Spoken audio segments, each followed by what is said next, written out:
மீனராசி அன்பர்களுக்கு தொட்டதெல்லாம் தொடங்கும். எடுக்கக்கூடிய காரியங்கள்லாம் வெற்றியடையும். பெண்களால் அனுகூலம் உண்டாகும். திரிகோணத்தில் 2 பெண் கிரகங்களுமே சம்மந்தப்படுறாங்க. 9ஆம் இடத்துல சந்திரன், ராசியில் சுக்கிரன் உச்சமாக இருக்கக்கூடிய ஒரு தன்மை நமக்கு காணப்படுறது. அரசாங்க அனுகூலம் கிடைக்கும். கண்கள் சம்பந்தமான பிரச்சனைகள் சரியாகும். கடன் நிவர்த்தியாகும். அதாவது கடன் அப்படிங்கிறது 2 கடன் இருக்குங்க.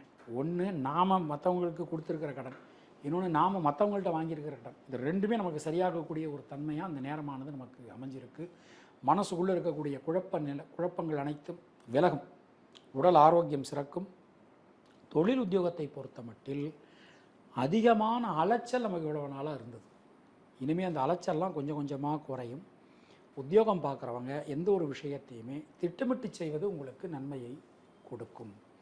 பொதுவாக இந்த நேரம் நம்ம எடுத்துட்டோம் அப்படின்னா பெண்களுக்கு உடல் ஆரோக்கியம் சீரடையும்.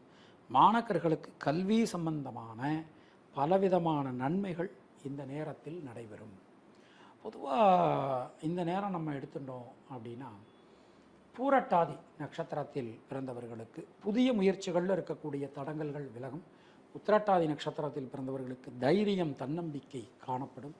ரேவதி நட்சத்திரத்தில் பிறந்தவர்களுக்கு லாபம், முன்னேற்றம், சுபவிரய செலவுகள் ஏற்படும். தினசரி முருகப்பெருமான் வழிபாடு செய்து வருவது உங்களுக்கு சிறந்த பரிகாரம். உங்களுடைய அதிர்ஷ்டமான எண்கள் 2, 3, 5. அதிர்ஷ்டமான நிறம் நீலம் மற்றும் மஞ்சள்.